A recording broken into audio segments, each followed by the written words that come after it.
เอาลุง20,000เด้อเจ้าให้เจ้ากินน้ำกินในเด้อคนให้ยืนหน้าลุงโดยมีแต่สู้ๆต่อไปเด้อลุงเด้อ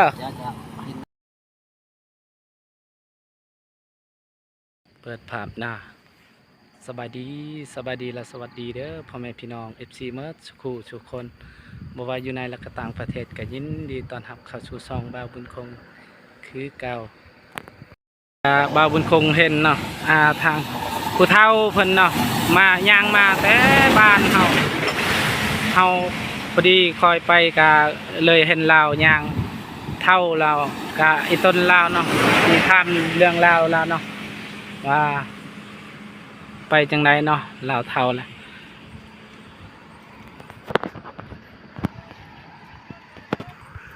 ชุแลช่วยชุแลจูป้าชุแลไปไม่จูแต่ละจูแต่ใจรวดแน่เพิ่นคายหวดเนาะสบายดีช่วยบ่เจรวดในแต่ละแต่วิลให้เก้เพิ่นมาแต่คายนี่หวดนี่แต่บ้านอดกก็เห็นลาวแล้วก็สงสารลาวแล้วสิให้เพิ่นขี่รถนำถ้าขอโทษขออภัยนำเด้อเคยถ้าเว้าบ่ถูกบ่ต้องก็ขอโทษขออภัยต้นเพิ่นเฒ่าซำนี้แล้วก็ยังย่างมาซ้ำพอเฮาแหละไปบัดนี้ป้าช่วยป้าจูป้าก็ช่วยป้าจูได้รถคือไปส่งเพิ่นก่อนป้าบ้านหน้าเลยมาส่งเพิ่นก่อนเตะไอ้ต้นเพิ่นเฒ่าอีต้นแล้วก็เลยให้ขี่รถจักรไปนำวันนี้ก็สิไปส่งเพิ่นอยู่บ้านเพิ่นแหละเห็นเพิ่นย่างมาก็เลยอีต้นเพิ่น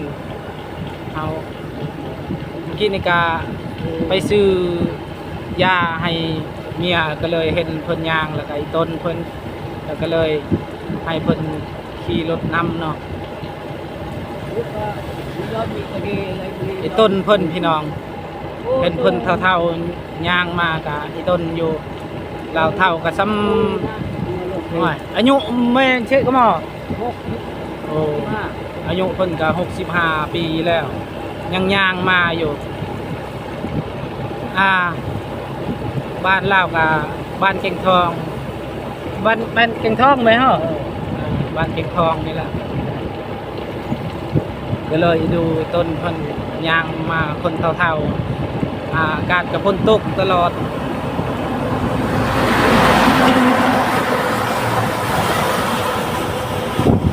ก็เลยให้คนขี่รถนำ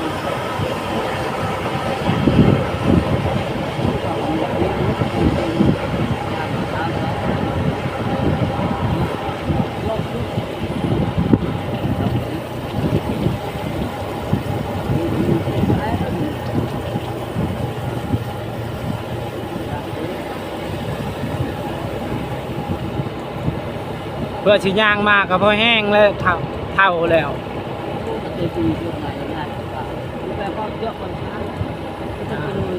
เจ้าย่างตลอดบ่พะเท่า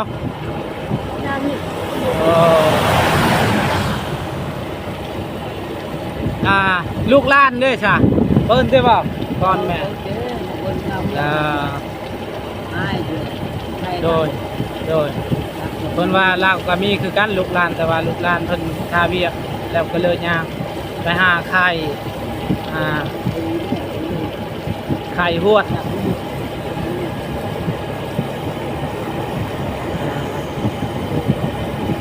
เป็นเพิ่นย่างเท่าขึ้นที่ต้นเราก็เลยไปส่งเราอยู่เรือนก่อน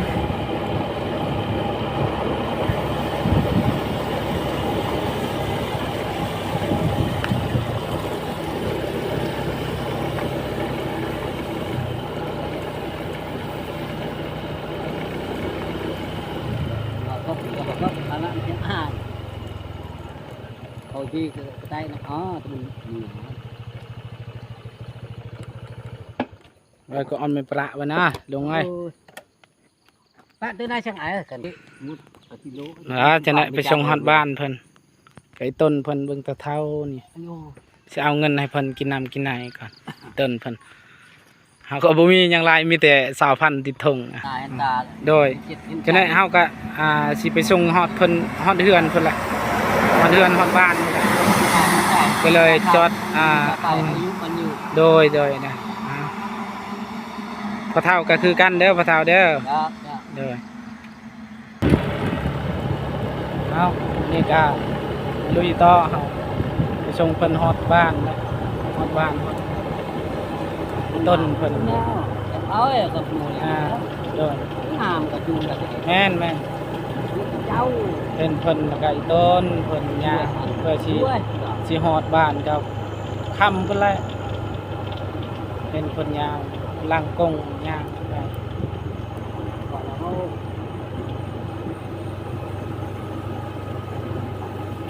ผู้โดนเปล่าผู้ที่อยู่เดี๋ยวจะเอาด้วยทั้งที่เนาะตาปอกปอกแตกไฟนี่ก็ไม่ตายเฉยแต่ที่จะมาเกี่ยวกับที่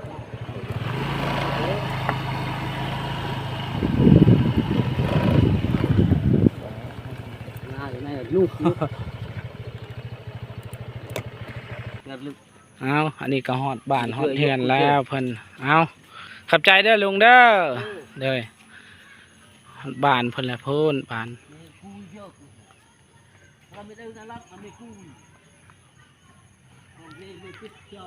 ทางกะยากอะไรบัดนี้ก็ฮอดเฮือนฮอดซานแล้ว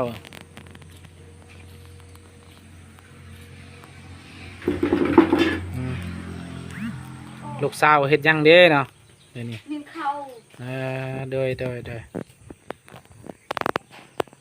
หนึ่งข้าวเพิ่นก็สิหนึ่งข้าวซอยแม่บ่สบายเนี่ย เตะลบ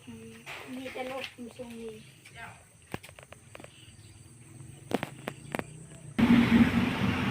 เบิ่งวิธีเพิ่นดังไผ่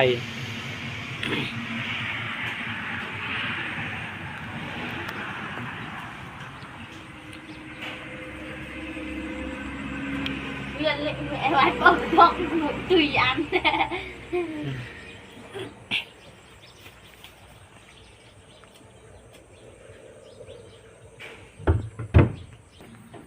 เอาบัดนี้น้องทรายเพิ่นนี่ก็หายน้ำบัดนี้ ก่อนแรกไม่เคยหาแรง สบายดีลูก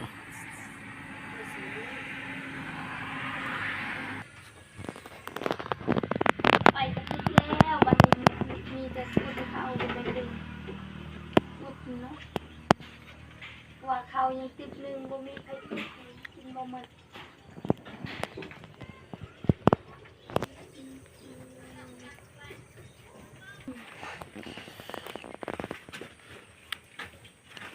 ไผ่ลุกแล้วบัดนี้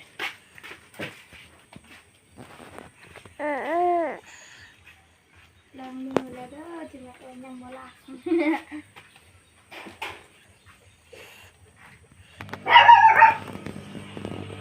ตั้งไฟกินเวลาไปแล้วคนสมอง ดังไผ่ก็ยากลมมีลมแห้งๆนี่ เจ๊เจาะยังสมัยเจ๊ไปสหอดยำนาแล้ว ก็เดือน10แล้วเด้นี่ก็ฮอดเดือน10ก็ยามหนาวแหละ เดือน11ยำนาเดือน11เกิด